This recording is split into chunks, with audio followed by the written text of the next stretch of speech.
وہ کیا چیز ہے جو اللہ کو معلوم نہیں؟ حضرت علی سے پوچھا گیا ایک مشکل سوال۔ کافروں نے ایک سوال مسلمانوں کو شرمندہ کرنے کے لیے خط مدینہ بھیجا۔ یہ خط جب حضرت علی رضی اللہ تعالیٰ عنہ کی بارگاہ میں پہنچا تو آپ بھی حیران رہ گئے، کیونکہ اس میں عجیب سوالات تھے، جیسا کہ وہ کون سی چیز ہے جو خدا کے علم میں بھی نہیں۔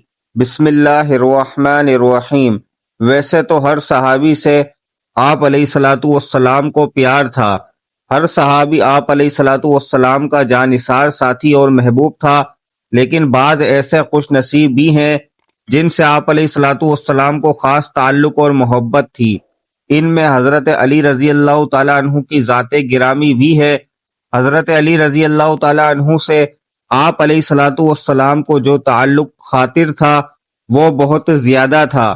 آپ داماد رسول صلی اللہ علیہ وسلم تھے اور بے شمار مواقع پر رسول کریم صلی اللہ علیہ وآلہ وسلم یوم کی ذات گرامی سے منسوب ایسے کئی فرمودات روایت کیے گئے ہیں جن سے حضرت علی رضی اللہ تعالیٰ عنہ کی فضیلت معلوم ہوتی ہے۔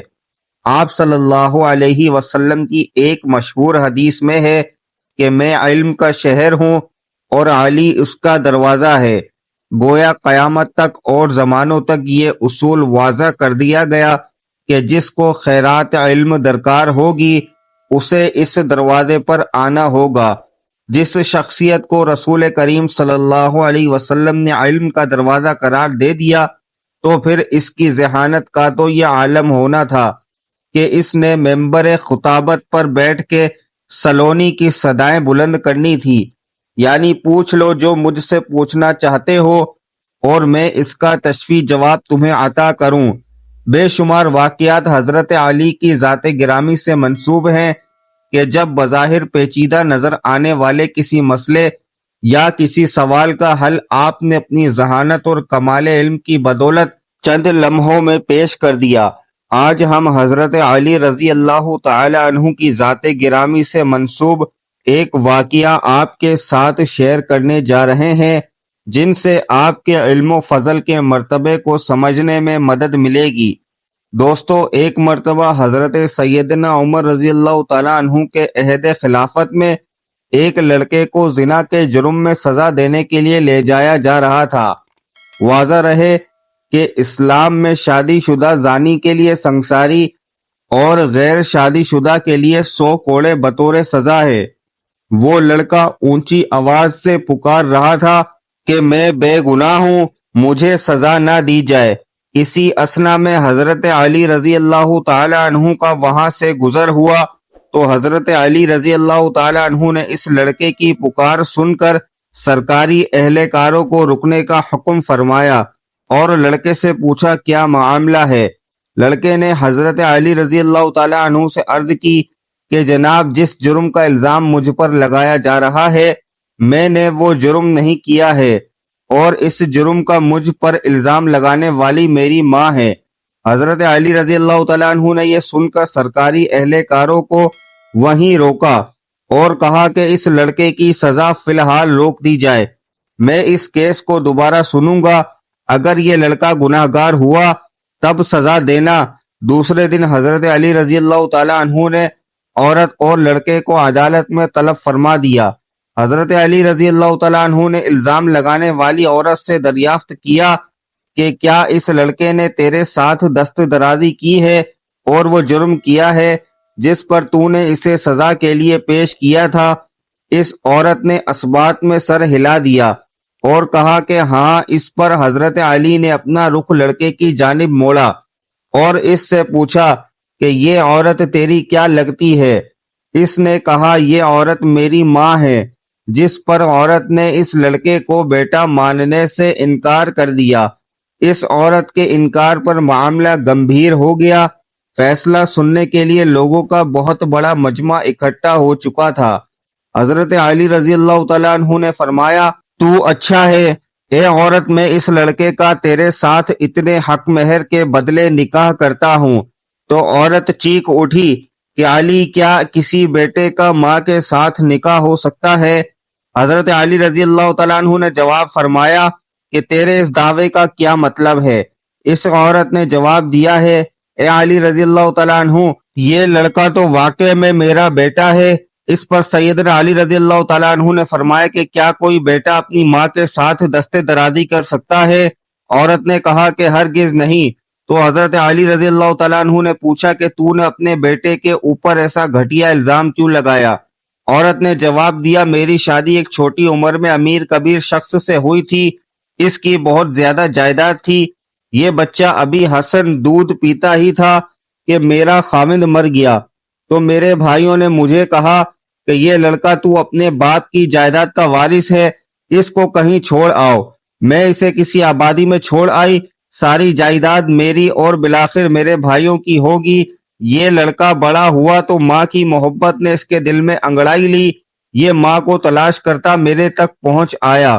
میرے بھائیوں نے مجھے پھر ورغلایا کہ اس پر جھوٹا الزام لگا کر اس کی زندگی کا سانس ہمیشہ کے لیے ختم کر دیا جائے، تو میں نے اپنے ہی بیٹے پر جھوٹا الزام اپنے بھائیوں کی باتوں میں آ کر لگا دیا اور دولت کی لالچ میں مجھے اندھا کر دیا، جبکہ حقیقت تو یہی ہے کہ یہ میرا بیٹا ہے اور اس معاملے میں بالکل بے گناہ ہے۔ جب اس واقعے کا علم امیر المومنین سیدنا عمر بن خطاب رضی اللہ تعالیٰ عنہ کو ہوا تو آپ رضی اللہ تعالیٰ عنہ نے فرمایا کہ اگر آج علی رضی اللہ تعالیٰ عنہ نہ ہوتے تو عمر ہلاک ہو جاتا۔ اور دوستو، یوں حضرت علی رضی اللہ تعالیٰ عنہ نے اپنی ذہانت کے بل بوتے پر ایک پیچیدہ مسئلے کی گرہ کھول دی اور ایک بے گناہ کو سزا ملنے سے بچا لیا۔ مناقب علی میں علامہ ابن جوزی لکھتے ہیں کہ حضرت عمر فاروق جب خلافت کی مسن پر بیٹھے تو انہوں نے یہ بات کس وقت کہی تھی کہ میں اس مشکل وقت سے اللہ تعالیٰ کی پناہ چاہتا ہوں جس کے حل کرنے کے لیے حضرت علی رضی اللہ تعالیٰ عنہ میرے پاس موجود نہ ہو۔ اس کے جواب میں علامہ صاحب خود ہی لکھتے ہیں کہ ایک دفعہ قیصر روم نے چند سوالات لکھ کر مسلمانوں کے خلیفہ حضرت عمر رضی اللہ تعالیٰ عنہ کے پاس بھیجے۔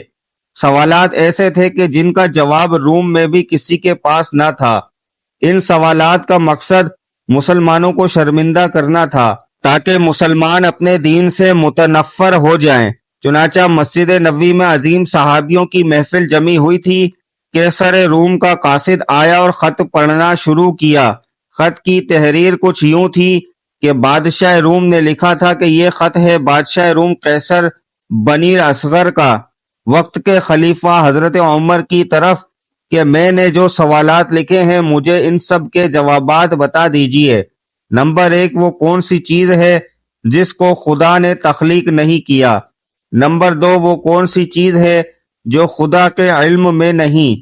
نمبر 3، وہ کون سی چیز ہے جو اللہ تعالی کے پاس نہیں؟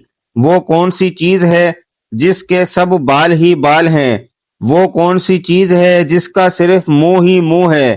وہ کون سی چیز ہے جس کے صرف پاؤں ہی پاؤں ہیں؟ اور وہ کون سی چیز ہے جس کی صرف آنکھیں ہی آنکھیں ہیں؟ وہ کون سا بندہ ہے جس کا خاندان نہیں؟ وہ کون سی چیز ہے جو شکم مادر میں نہیں؟ وہ کون سی بے جان چیز ہے جو سانس لے سکتی ہے؟ وہ کون سی بے جان چیز ہے جو سانس نہیں لے سکتی؟ ناقوس کی آواز کا معنی کیا ہے؟ وہ کون سی چیز ہے جس میں ایک مرتبہ پرواز کی؟ وہ کون سی چیز ہے جس پر صرف ایک بار سورج چمکا؟ وہ کون سا درخت ہے جس کے سایہ کو تیز رفتار سوار 100 سال دوڑ کر بھی عبور نہیں کر سکتا؟ وہ کون سا درخت ہے جو دھوپ اور پانی کا محتاج نہیں؟ دنیا میں اس کی مثال کیا ہے؟ جنت کے برتن جن میں مختلف قسم کے کھانے ہوتے ہیں، جنتی لوگ ایک دوسرے سے ملتے ہیں۔ دنیا میں اس کی مثال کسی طرح کی ہے۔ جنت کے سیب سے حوریں برآمد ہوں گی لیکن ان میں ذرہ بھر کمی بھی واقع نہیں ہوگی۔ دنیا میں اس کی مثال کیا ہے؟ جنت کی چابیاں کیا ہے؟ حضرت عمر نے خط پڑھتے ہی فرمایا کہ اس کا جواب تو صرف برادر رسول باب العلم حضرت علی رضی اللہ تعالیٰ عنہ دے سکتے ہیں۔ چنانچہ خط ان کی طرف بڑھا دیا گیا۔ حضرت علی رضی اللہ تعالیٰ عنہ نے لکھا، بسم اللہ الرحمن الرحیم، اما بعد، تیرا خط وصول ہوا میں اپنے رب اور پیارے پیغمبر حضرت محمد مصطفیٰ صلی اللہ علیہ وسلم کی برکت سے آپ کو ان سوالات کے جوابات دے رہا ہوں۔ وہ چیز جو مخلوق نہیں وہ خود خدا ہے کہ جس کو اللہ نے پیدا ہی نہیں کیا۔ وہ چیز جس کا اللہ تعالیٰ سے کوئی تعلق نہیں وہ یہ بات ہے کہ اللہ تعالیٰ کا فلاں بیٹا ہے، حالانکہ خدا واحد ہے۔ خدا نہ کسی کی اولاد ہے اور نہ خدا کی کوئی اولاد ہے۔ وہ چیز جو اللہ تعالیٰ کے پاس نہیں وہ ظلم ہے۔ اللہ تعالیٰ کا فرمان ہے کہ خدا اپنے بندوں پر کبھی ظلم نہیں کرتا۔ وہ چیز جو صرف بال ہی بال ہے وہ ہوا ہے۔ وہ چیز جس کا صرف منہ ہی منہ ہے وہ آگ ہے، اور وہ چیز جس کے صرف پاؤں ہی پاؤں ہے وہ پانی ہے۔ وہ چیز جس کی صرف آنکھیں ہی آنکھیں ہیں وہ سورج ہے۔ وہ شخص جس کا کوئی خاندان نہیں ہے وہ صرف حضرت آدم علیہ السلام ہے۔ وہ چیز جو شکم مادر میں نہیں رہی 5 یہ ہیں: نمبر 1 حضرت آدم علیہ السلام، نمبر 2 حضرت حوا علیہ السلام، نمبر 3 حضرت اسماعیل علیہ السلام کی قربانی کا دمبا، نمبر 4 حضرت موسیٰ علیہ السلام کا عصا، اور نمبر 5 حضرت صالح علیہ السلام کی اونٹنی۔ وہ بے جان چیز جو سانس لیتی ہے وہ صبح ہے۔ ناقوس کی آواز کے معنی یہ ہیں: حق ہے، حق ہے، ٹھہر وہ ٹھہر، خدا عادل ہے اور وہ سچا ہے۔ کوہ طور پر 2 پرندہ جس نے ایک مرتبہ پرواز کی تھی۔ دریائے نیل کی سرزمین پر سورج ایک بار چکا ہے۔ جس جگہ پر حضرت موسیٰ علیہ السلام نے اپنا عصا مبارک مار کر راستہ بنایا تھا، وہ درخت جس کو میں اگر تیز رفتار کے ساتھ بھی چلوں تو 100 سال تک بھی پار نہیں کر سکتا، وہ شجر توبہ کا درخت ہے جس کی شاخ جنت کے ہر محل میں جاتی ہے۔ دنیا میں اس کی مثال سورج ہے کہ جس کی گردن ہر گھر میں پہنچتی ہے اور تمام زمین اس کی روشنی سے روشن ہو جاتی ہے۔ وہ درخت جو پانی کے بغیر اگایا تھا وہ درخت ہے جو حضرت یونس کے لیے اگایا گیا تھا۔ اللہ تعالیٰ نے ارشاد فرمایا: ہم اپنے پیارے حبیب کے لیے کدو کی بیل اگاتے ہیں۔ جنت کے برتن میں بے شمار قسم کے انعامات ہوں گے، وہ ایک دوسرے سے الگ الگ ہوں گے۔ ان کی مثال ہم دنیا میں مرغی کے انڈے کی لے سکتے ہیں کہ جس میں سفید اور زرد دونوں پانی شامل ہوتے ہیں لیکن ایک دوسرے سے ملتے نہیں۔ جنت میں جو سیب عطا کیا جائے گا اس سے حور برآمد ہوگی۔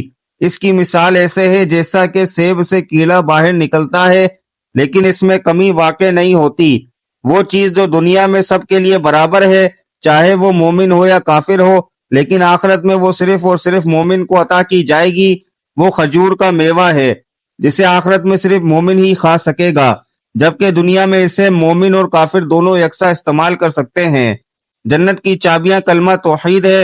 ابن مسیب سے مروی ہے کہ خط بادشاہ روم کو ملا۔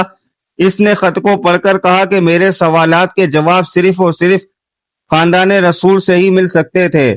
پھر دریافت کیا کہ یہ جواب کس اعلیٰ ہستی نے دیے ہیں۔ ایلچی نے جواب دیا کہ ان سوالات کے جوابات مولا علی ابن ابی طالب رضی اللہ تعالیٰ عنہ، جس کو حضور صلی اللہ علیہ وسلم نے علم کا دروازہ کہا ہے، اس شخصیت نے یہ جواب دیے ہیں۔ یہ خط پڑھنے کے بعد قیصر روم نے حضرت علی رضی اللہ تعالیٰ عنہ کو خط لکھا کہ مجھے آپ کا ارسال کیا ہوا خط مل گیا ہے۔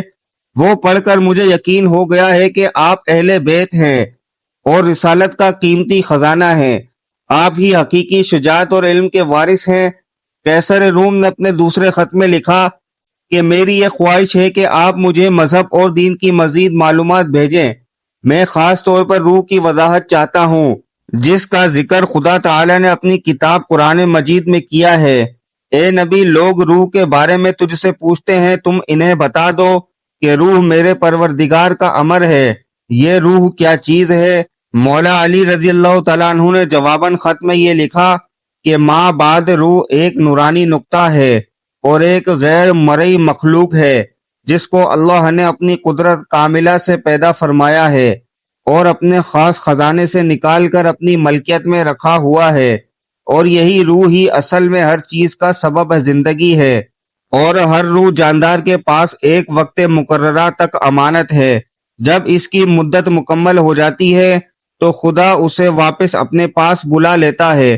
اللہ پاک ہمیں بہتر عمل کرنے کی توفیق عطا فرمائے اور ہمیں ایمان کی دولت سے مالا مال کرے، آمین۔ ناظرین، کمنٹ باکس میں اللہ تعالیٰ کے 99 ناموں میں سے ایک نام ضرور ٹائپ کریں۔